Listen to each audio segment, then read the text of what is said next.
Bless you. ప్రియ శ్రోతలకు వందనాలండి. బాగున్నారా అందరూ? ప్రార్థన శక్తి పొందుకుంటున్నారా? Praise the Lord. మత్తయి సువార్త 26:41 వాక్యంలో మీరు శోధనలో ప్రవేశించుకున్నట్లుగా మెలకువగా ఉండి ప్రార్థన చేయుడి అని యేసయ్య అంటున్నాడు.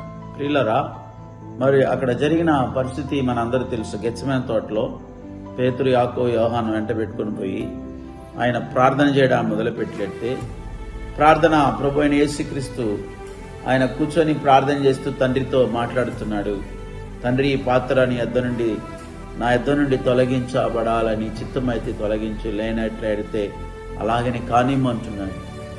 అలాగ వ్యాకులంతో వేదనతో ఆయన ప్రార్థన చేసి తిరిగి వచ్చి చూసినప్పుడు శిష్యులు బాగా నిద్రపోతుంటున్నారు. మరి యేసుప్రభు అంటున్నాడు వారిని చూసి, మీరు శోధనలో ప్రవేశించుకున్నట్లుగా మెలకువగొండి ప్రార్థన చేయండి. ఆ ఆత్మ సిద్ధమే గాని శరీరం బలహీనము అంటున్నాడు. కాబట్టి బలహీనమైన వాటిని బలమైన వాటి ద్వారా జయించడానికి నేర్చుకోవాలి.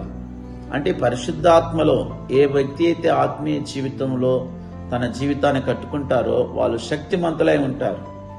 ఎవరైతే తన ఆత్మీయ జీవితానికి స్థానం ఇవ్వకుండా శరీర సంబంధంగా లోక ప్రకారంగా జీవిస్తూ ఉంటారో వారిలో ఉన్న ఆత్మ చల్లారిపోతుంది. వారి శరీరంలో బలహీనలైపోతారు. వారి ఆత్మ ఆరిపోతూ ఉంటుంది.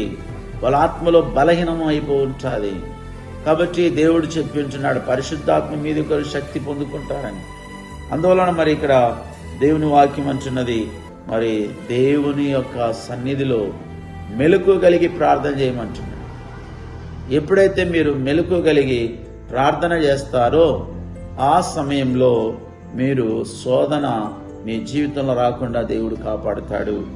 వాక్యంలో చూస్తే, మిమ్మల్ని శోధనలో తేక దుష్టు నుండి, అయా మమ్మల్ని శోధనలోకి తేక దుష్టు నుండి మమ్మల్ని తప్పించుము అంటున్నాడు. శోధనలోనికి రాకుండా మనము తప్పించబడాలంటే ఏం చేయాలి?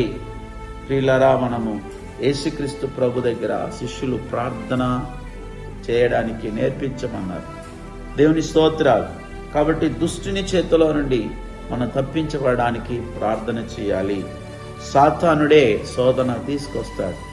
ఆ శోధన జయించడానికి నీవు దేవుడిచ్చే సర్వాంగ ఆయుధాన్ని ధరించుకోవాలి. ప్రార్థన చేద్దాం. మహోన్నతుడైన తండ్రి, నీకు వందనాలు ప్రభువా. అనేకులు ప్రార్థనా జీవితం లేకుండా సాతాను చేత శోధించబడుతూ అనేక రకములైన పాపములో పడిపోయి దేవునిలో ప్రకాశించలేకపోతున్నారు ప్రభువా.